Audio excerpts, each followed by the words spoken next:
प्यारे साथियों, आप सभी का हमारे चैनल पे बहुत बहुत स्वागत है। दोस्तों, आज के इस वीडियो के माध्यम से क्लास 10th और 12th के बच्चों के लिए हिंदी में जो आपका जीवन परिचय आता है उससे संबंधित मैं वीडियो बनाने जा रहा हूं।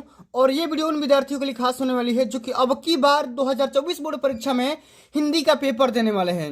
दोस्तों, इस वीडियो के माध्यम से मैं आप सभी को ये बताने वाला हूँ कि जीवन परिचय लिखने का शानदार तरीका क्या होता है और किस तरीके के साथ लिखोगे कि आपका एक भी नंबर नहीं कटेगा।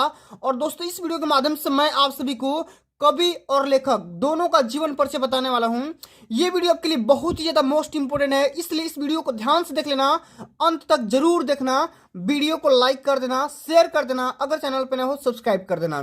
दोस्तों, इस वीडियो के माध्यम से मैं आप सभी को कवि का भी जीवन परिचय बताऊंगा और लेखक का भी जीवन परिचय बताऊंगा, यानी कुल मिलाकर के आप सभी के समक्ष 5 ऐसे जीवन परिचय के बारे में चर्चा करने वाला हूं जो कि बोर्ड के पेपर में हर साल पूछा जाता है। ठीक है, तो सबसे पहले मैं आप सभी को उनका नाम बता दे रहा हूं और इसी वीडियो के माध्यम से सबका रूबरू करवा दूंगा। ठीक है, और अंत में इसी वीडियो के माध्यम से बताऊंगा कि तुलसीदास का जीवन परिचय कैसे लिखना है, किस तरीके के साथ लिखना है और जीवन परिचय लिखते समय आप सभी को कौन कौन सी गलतियां नहीं करना है ताकि नंबर ना कटे। ठीक है, इसलिए वीडियो को मिस मत करना, शुरू से लेकर के एंड तक जरूर देखना। ठीक है, तो सबसे पहले दोस्तों समझ लेते हैं कि तुलसीदास का जीवन परिचय तैयार करके जाना है और ये बोर्ड परीक्षा 2024 में पक्का आएगा। गारंटी ले लो, अभी गारंटी ले लो कि बोर्ड के पेपर में हर साल आता है और अब की बार भी फिक्स आएगा। ठीक है, तो तुलसीदास का जीवन परिचय पक्का तैयार करके जाना है और किस तरीके के साथ लिखना है वो मैं आप सभी को इस वीडियो के माध्यम से बता दूंगा, समझा दूंगा,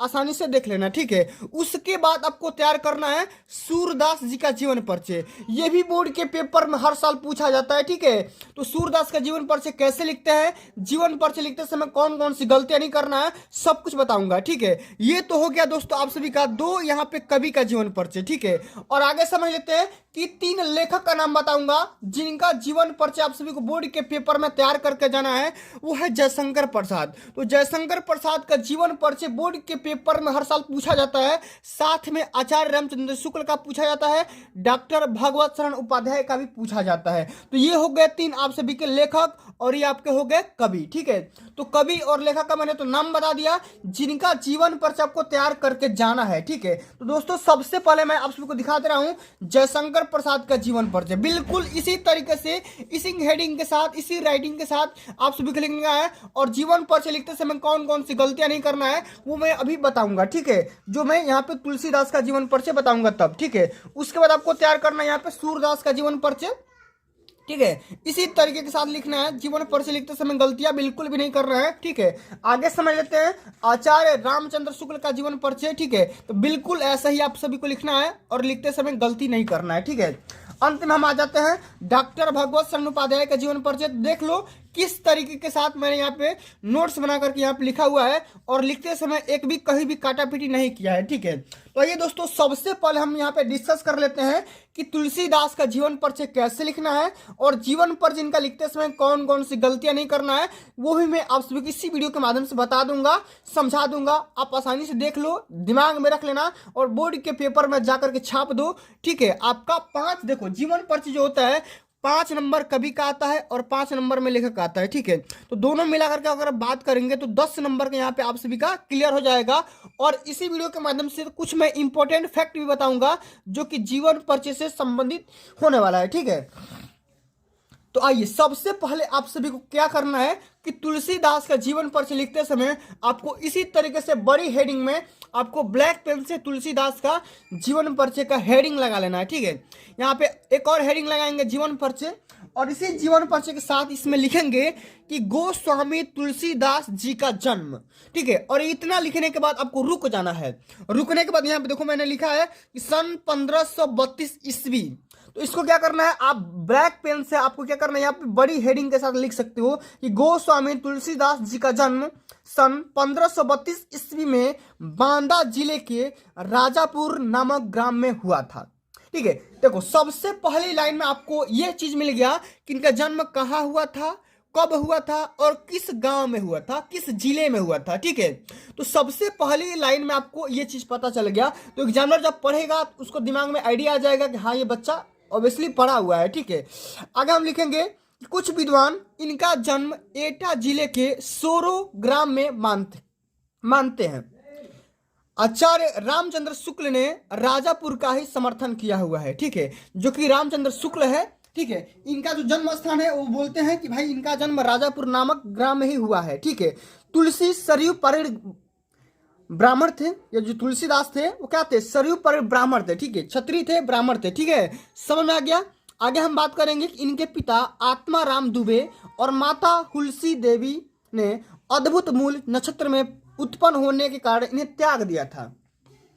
इनके पिता का नाम क्या था, आत्माराम दुबे था, माता का नाम क्या था, हुलसी था। आप चाहोगे तो इनको भी क्या कर सकते हो, ब्लैक पेन से हेडिंग लगा सकते हो, हाइलाइटर कर सकते हो, ठीक है। आगे लिखेंगे कि इनका बचपन अनेक आपदाओं के बीच व्यतीत हुआ। सौभाग्य से इनको बाबा नरहरि दास जैसे गुरु का साथ मिला। इन्हीं की कृपा से इनको शास्त्रों के अध्ययन अनुशीलन का अवसर मिला। स्वामी जी के साथ ये काशी आ गए, जहां परम विद्वान महात्मा शेष सनातन जी ने इन्हें वेद वेदांग दर्शन इतिहास पुराण आदि में शिक्षा दी, ठीक है। आगे हम लिखेंगे कि तुलसीदास का विवाह दीनबंधु पाठक की सुंदर, ठीक है, क्या लिखेंगे, दीनबंधु पाठक की सुंदर और विदुषी कन्या रत्नावली से विवाह हो गया।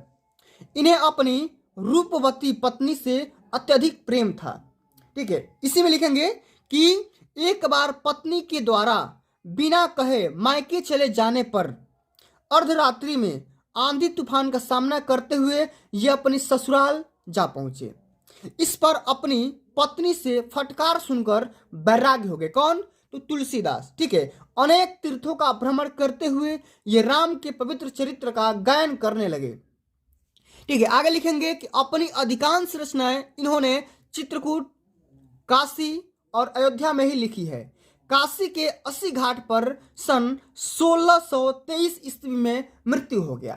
तो आपको यहाँ पे मृत्यु भी दर्शाना है 80 घाट पर, और कहाँ पे, किस सन में, सन 1623 ईस्वी में। तो जो जो पॉइंट लगे कि भाई इस पे एग्जामिनर का ध्यान जाना चाहिए, आपको उसको ब्लैक पेन से हाईलाइट कर सकते हैं, ठीक है। ये आपका मेजर पॉइंट हो जाएगा, इससे आपका नंबर कटने का चांसेस घट जाएगा। नंबर बिल्कुल भी नहीं कटेगा, आपका नंबर पूरा का पूरा मिलने वाला है, ठीक है। चलिए, अंत में आप सभी से पूछा जाता है कि इनकी किसी एक रचना का नाम लिखिए। तो आप एक या दो या तीन, जितना आपको याद है उतना लिख सकते हो, कोई दिक्कत की बात नहीं है। लिखेंगे कि तुलसीदास की कुछ प्रमुख रचनाएं निम्नलिखित है, जैसे श्री रामचरितमानस, विनय पत्रिका, कवितावली, दोहावली, गीतावली, ठीक है। आपको बना करके यहाँ पे लिख देना है। आपसे एक ही पूछेगा, आप एक भी लिखोगे तो नंबर उतना ही मिलेगा, दो भी लिखोगे तो कोई दिक्कत की बात नहीं है। कभी कभी इंटर वालों बच्चों के लिए पूछता है कि भैया साहित्य में स्थान लिखना है, तो साहित्य में स्थान कैसे लिखेंगे, तो इसमें हम ये लिखेंगे कि गोस्वामी तुलसीदास हिंदी साहित्य के सर्वश्रेष्ठ कवि हैं। इन्होंने अपने काल की समाज की विसंगतियों पर प्रकाश डालते हुए उनके निवारण का उपाय सुझाए, साथ ही अनेक मतों और विचारधाराओं में समन्वय स्थापित करके समाज में पुनर्जागरण का मंत्र फूंका। इसलिए इन्हें समाज का पथ प्रदर्शक कवि कहा जाता है। तो इतने सारे पॉइंट का आपको ध्यान रखना है। सबसे पहले मैंने क्या बताया आप सभी को कि तुलसीदास का जीवन परिचय लिखते समय हेडिंग बढ़िया लगाना है, जीवन परिचय का हेडिंग बढ़िया लगाना है। पहली लाइन से ही पता हो जाना है कि इनका जन्म कहाँ पे हुआ था, किस डेट पे हुआ था, माता पिता का नाम बता देना है, ठीक है। फिर इनकी शिक्षा के बारे में बता देना है, ठीक है। उसके बाद अब इनकी रचना का नाम लिखना नहीं भूलना है, ठीक है। अंत में आपको साहित्य में स्थान भी लिख देना है। इतने सारे पॉइंट को अगर आप ध्यान में रखते हैं, लिखते हैं जीवन परिचय और सुंदर अक्षरों में लिखते हैं, तो आपका एक भी नंबर नहीं कटेगा, पूरा का पूरा नंबर मिल जाएगा, ये मैं दावे के साथ बोल सकता हूँ, ठीक है। तो दोस्तों आज के लिए बस इतना ही, ठीक है। अगर ये वीडियो आप सभी को अच्छी लगी होगी, हेल्पफुल लगी होगी, तो वीडियो को लाइक कर देना, शेयर कर देना, ठीक है। और कमेंट के माध्यम से बताना कि आपको वीडियो कैसी लगी है। तो दोस्तों जल्दी मिलते हैं अगली वीडियो में, तब तक के लिए जय हिंद, जय भारत, वंदे मातरम।